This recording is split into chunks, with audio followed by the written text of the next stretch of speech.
blow this scene. Get everybody in the stuff together. Okay, 3, 2, 1, let's jam.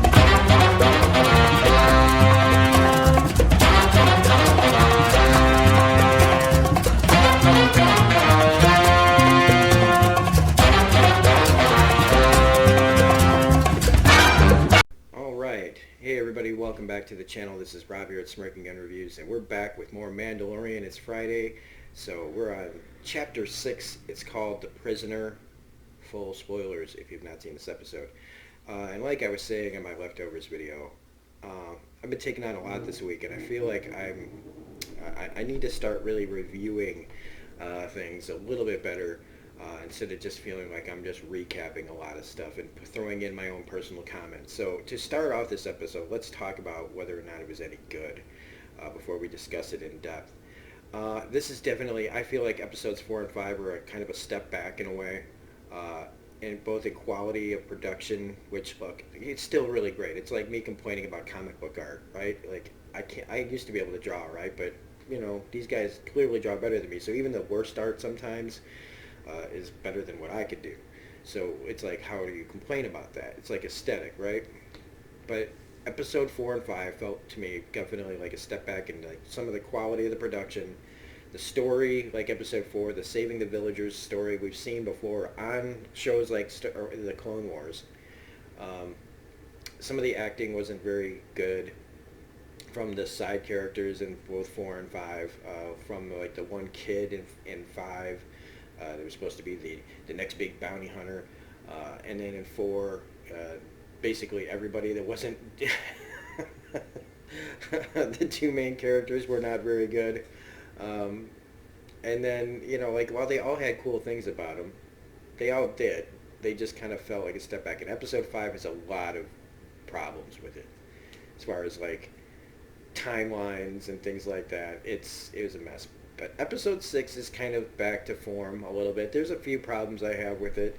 There's a couple of production things. I think there's a scene where the Mandalorian bounces off like a console, and I swear I saw the thing like jiggle. But for the most part, this is a lot of fun. This is a lot of fun, even though it's pretty predictable at how it's going to go.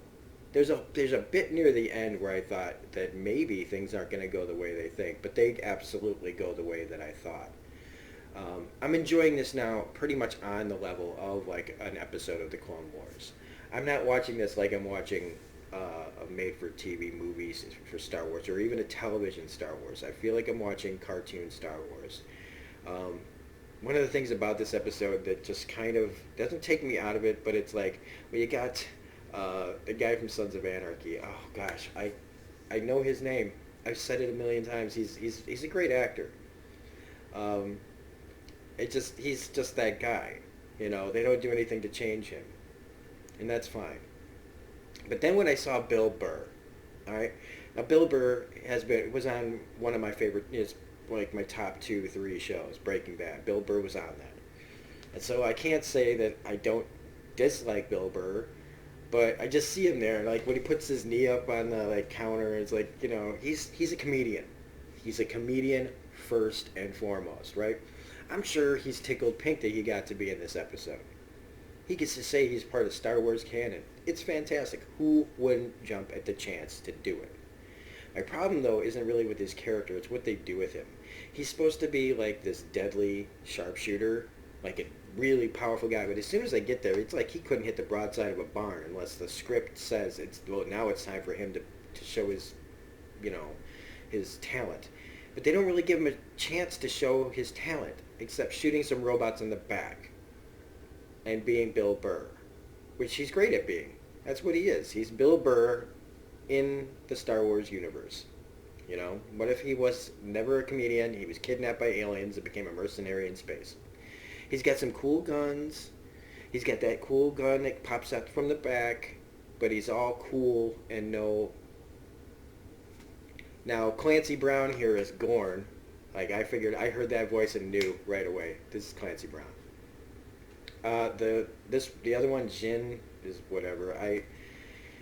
She's a little too much. She's just constantly just going, I'm like, oh, you know, I don't know. I've seen a lot of Twilight, you know, those characters on the show, and in different her. I've seen her race. What is it, Twi'leks?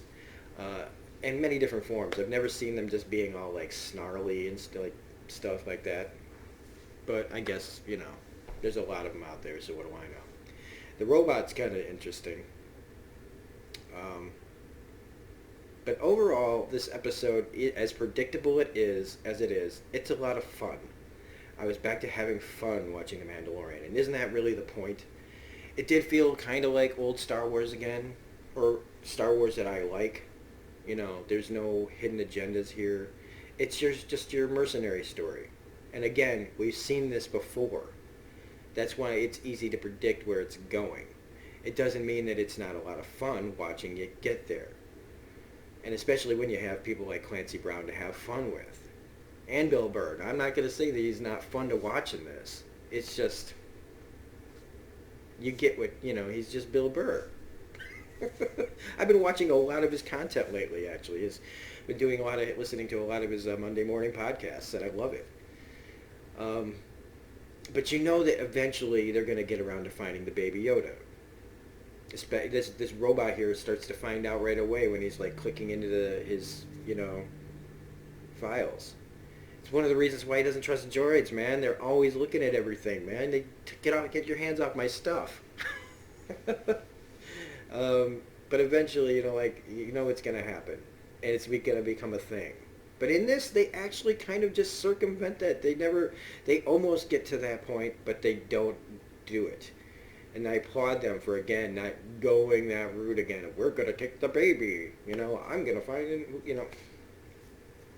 So it's pretty much a straightforward get into a New Republic prisoner ship and get out. And the Mandalorian doesn't really want anything to do with this because he's on the run already. He doesn't want this kind of heat, but he needs the money, and so he takes the job.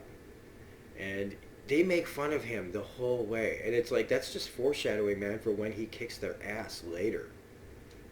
And you can just tell that somebody's gonna betray him eventually. They're just not being they're being horrible to him. And he just keeps taking it in stride, taking it in stride. I mean, like when the guy gets into his gun cabinet, he closes the door. They get into a little wrestling match, but that's, they all still go, no harm, no foul. Like, I know, wouldn't want anybody touching my stuff. But then they find the baby Yoda. And this is where I thought it was going to go, oh, God, here we go. We're going to take the baby, see? And it's, even though it really looks like a puppet again in this episode, and of course it is, and that's what I love about it, but at times it's just kind of like, it makes me think of really bad movies, like little bad monster movies, where there's just like a puppet being the monster.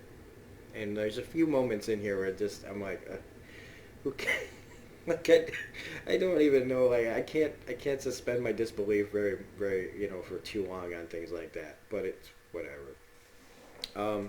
So they get in really unceremoniously. This guy just zips in, gets him attached to the ship, and they go in, and they kind of leave the Mandalorian to fight these robots himself. And he does a great job here. I love this. This is a great action scene. And, of course he hates robots. They killed his parents. It took me forever to actually remember that that's why he hates droids. I don't know why it took me so long to, completely figure that out. They get to the control room, and there's an actual guy in there. He's just some guy. This part is kind of weak, too, because there's nothing special about this guy. He's just a guy. He doesn't seem to be very trained to do what he does. He's the one human on your ship. You've got a bunch of droids doing your job, and maybe you should have somebody who looks like, capable of handling something like this if something goes wrong. All he has is his tracking beacon to go, oh, I pressed this in 20 minutes. They'll come get me. Dude, you'll be dead long before that 20 minutes is up. But the Mandalorian, he's trying to say nobody needs to die here. We get our standoff. And I swear to God, Bill Burr was doing a Chris Penn impression from Reservoir Dogs where he's like, you get that gun out of my face, man!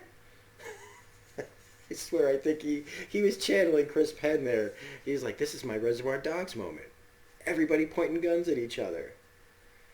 Well, the Twi'lek throws a knife and kills the guy unceremoniously, but he turns on the tracking beacon.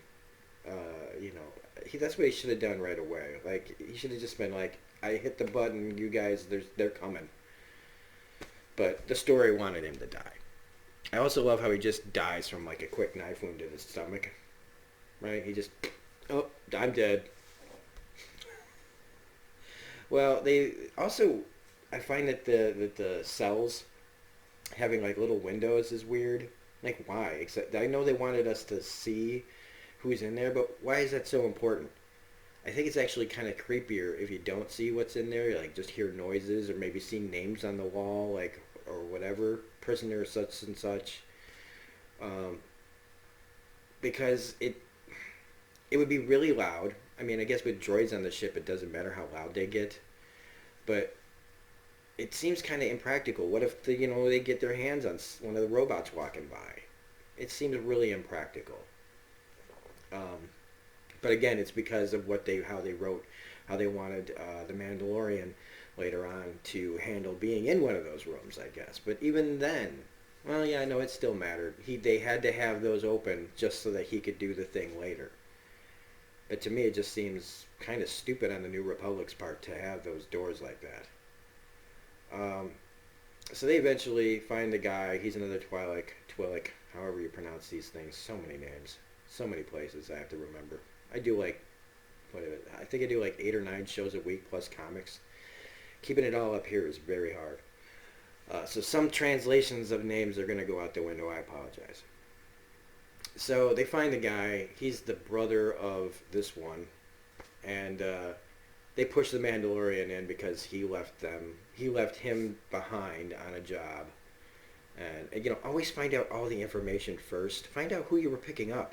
He should have asked that question right off the bat. But again, this story didn't want him to.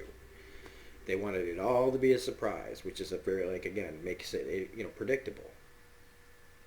So they lock him in there. They think they're going to get away. And this is where the door thing becomes handy. He waits for a robot to come by. He uses his little lasso to string him, pull him, rip his arm off, shoot him, use his little gizmo to unlock the door, and then get out. Go back to the control room and start closing up the doors on all of the other mercenaries as he proceeds to one by one take them out. The best one is Gorn when they get into this huge fight, and it's pretty cool. I mean, this is the scene where I see him bounce off the console, kind of strange, but he's really strong, and he takes the flamethrower right to the face, nothing. He even drops the door on him, a blast door, and you think, ooh, you think that's the end of it, but it's not.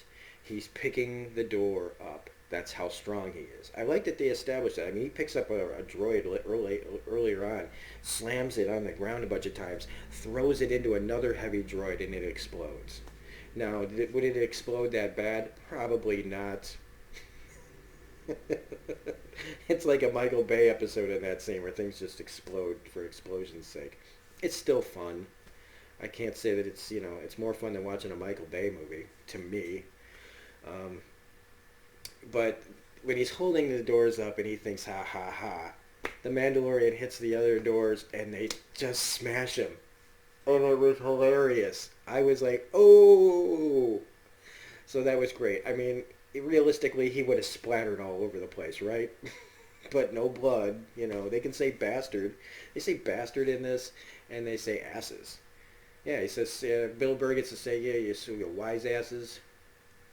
I find it weird that they use our language in Star Wars. Like our cuss words and stuff. Like some languages cuss in their language, but we still, when the humans cuss, it's our cusses. Why can't they say, just like glurp clop or some crap like that? I don't know. That's how you get around cussing in these things. Because if you use a made-up word, you don't have to worry about offending the children or the old people that watch this or whoever that gets offended by swearing.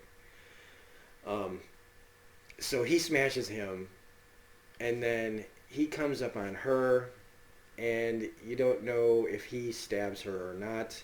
And Bill Burr, okay, when he comes for Bill Burr, this is actually pretty cool because you get the lights turning on and off, and the Mandalorians behind him, behind him, very Jason Voorhees, Michael Myers kind of thing. But then he turns around and he's not there, but he's in the like blink of the blackness. He had gone behind him the other way, and like just it was very Aliens or Alien. Bill Burr going no, like realizing that he's behind him. It was very horror movie, and it was great because you just don't know what he did to these people. Meanwhile, you got the robot looking for Baby Yoda, who popped his head out, like, because he's, Baby Yoda has to, look around. And the robot can't find him. Eventually he does. And here's a great thing. And it's not an answer to, like, what people were saying about Baby Yoda and his powers being like, why aren't we going after Baby Yoda for knowing how to use the Force like Rey can? And why isn't the baby like a Mary Sue? He goes to use the Force, and it doesn't work. He's like, but he gets, all of a sudden there's a blast. The baby looks like, did I do that? But of course he didn't. It's Mando blowing the robot away. Also, they bring up the whole "you never take your helmet off" thing again. They try to yank it off him. Show us your eyes, all this stuff. So I do like that, even though in episode 4 where we see him take the helmet off, we never see his face. And they're acknowledging that keeping the helmet on it's the way. So that's good. And then he tells, he gives the little ball to the little Baby Yoda, and almost like they had this conversation earlier. He's like, well, you were right. Like, that wasn't a good idea. So they go back. Mark Boone Jr., see, it was there. They go back to Mark Boone Jr., who's, from Sons of Anarchy, and other things like Patriot. He was great on Patriot. They go back. He goes back to his little station to get his money. He actually locked all these people up. He didn't kill any of them, and he even returned the guy that he did the job for. It's part of the code. Do the job. So he brings the guy in. And he's like, yep, that's the job. Sorry, where'd they go? It's part of the job. You said no questions. You're right. It's part of it's just how it is. So he gives him the money, puts him on his ship, and he goes to take off. Well, that's when Mark Boone says, kill him. And I thought, well, that's, pretty expected. And they have this cool ship coming out, but then the guy that he released has a beeping all of a sudden, and he pulls out the tracking beacon that Mando put on him. And so that means that the New Republic knows exactly where they are. And he takes off as the X-Wings come in. I like that scene a lot. I like seeing the X-Wings come in. I like seeing them in their, like, they're not saying rogue leader. They do look like they're in, like, one of the older Star Wars movies, the way they talk. It's a little too stiff. It looks like they're getting ready to do a battle. They're firing up a gunship. And so they shoot the gunship, which I thought would be hard to do with the blast, like the shield up, but somehow they do. I don't know how that works, but somebody in the comment section will yell at me about it if they even watch this. These videos aren't getting a lot of traction, but I'm still talking about it anyway because I love it. And we don't see the whole station blow up like I thought. So basically what you're led to believe is that Mark Boone's character and this Jin guy get arrested for what they did, and eventually they'll get these guys wherever they land, when they get to whatever they take prisoners for the New Republic. And that's the episode, and it's a lot of fun. Like I said, it's pretty predictable. There are problems with it, but like a lot of things you could take it apart, and you can take apart some of the best movies and take away all the enjoyment out of it. So did it have a few problems? Yes. Was it more back to form? Yes. It was a lot of fun seeing them do kind of a big old mercenary heist kind of job. I'm interested in seeing where they're going next with it. So I think there's a special time or date that Chapter 7 is coming out, but I'm not 100% on that. But if you did like this review, please hit the like button, comment, share, subscribe. Subscribe if you're liking the content on the channel. I would really appreciate it. It helps the channel out a lot. If you are so inclined to donate to the channel, you can go to my PayPal at paypal.me/SpringGunReviews. Help make the channel better. All money in that goes to get better equipment for my channel. That way maybe someday I don't have to have it on the lowest setting so that my camera doesn't completely flake out on me. But it's only, if you feel like it, that kind of thing. No pressure. You can find me on Twitter at reviews_gun. Otherwise, this is Rob saying have a great day, and we will see you on Chapter 7 of The Mandalorian. Bye.